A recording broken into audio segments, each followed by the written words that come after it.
দরজায় কড়া নাড়ছে গণভোট ও ত্রয়োদশ জাতীয় সংসদ নির্বাচন। এই নির্বাচনকে ঘিরে ভোটারদের মনে এখন প্রশ্ন ঘুরপাক খাচ্ছে, ভোট কেন্দ্র কোথায়, ভোটার নম্বরে বা কি। এসব প্রশ্নের উত্তর দিতেই সহজ 4টি মাধ্যম চালু করেছে নির্বাচন commission. Apps, hotline number, SMS এবং ওয়েবসাইটের মাধ্যমে জানা যাবে বিস্তারিত তথ্য। প্রথম পদ্ধতিতে আপনাকে গুগল স্টোর বা অ্যাপ স্টোর থেকে ডাউনলোড করে নিতে হবে স্মার্ট ইলেকশন ম্যানেজমেন্ট বিডি নামের অ্যাপটি। তার পরবর্তীতে আপনাকে ওপেন করে সেখানে ত্রয়োদশ জাতীয় সংসদ নির্বাচন লেখার অংশে ক্লিক করতে হবে। এরপরে আপনার ভোট কেন্দ্র খুঁজুন অপশনে ক্লিক করতে হবে। পরবর্তীতে আপনার NID নম্বর এবং জন্ম তারিখ দিয়েই জেনে নিতে পারবেন আপনার ভোটের বিস্তারিত তথ্য।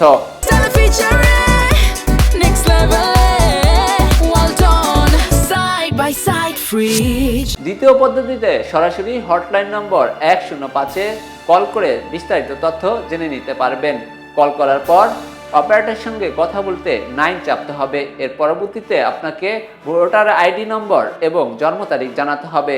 পরবর্তীতে আপনি ভোটের বিস্তারিত তথ্য জানতে পারবেন। তৃতীয় পদ্ধতি SMS এর মাধ্যমে আপনি আপনার ভোটের তথ্য জেনে নিতে পারবেন। এজন্য আপনাকে মেসেজের অপশনে যেয়ে PC স্পেস আপনার NID নম্বর দিয়ে 105-এ পাঠাতে হবে।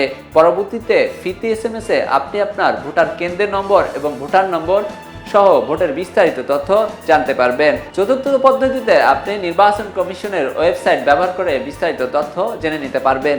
এজন্য আপনাকে নির্বাচন কমিশনের ওয়েবসাইট ecs.gov.bd ওয়েবসাইটে প্রবেশ করে ভোটার কেন্দ্র খুঁজুন অপশনে ক্লিক করে আপনার এলাকার থানা নাম্বার অথবা ভোট কেন্দ্রের এলাকার নাম দিলে আপনি ভোটের বিস্তারিত তথ্য জেনে নিতে পারবেন। নির্বাচনে অংশগ্রহণ নিশ্চিত করতে ভোটারদের আগের ভাগে ভোট কেন্দ্রের তথ্য এবং ভোটার নম্বর জেনে নেওয়ার আহ্বান জানিয়েছে নির্বাচন কমিশন। এলো খবরের কাগজ, নিখাদ, নির্ভীক, নিরপেক্ষ।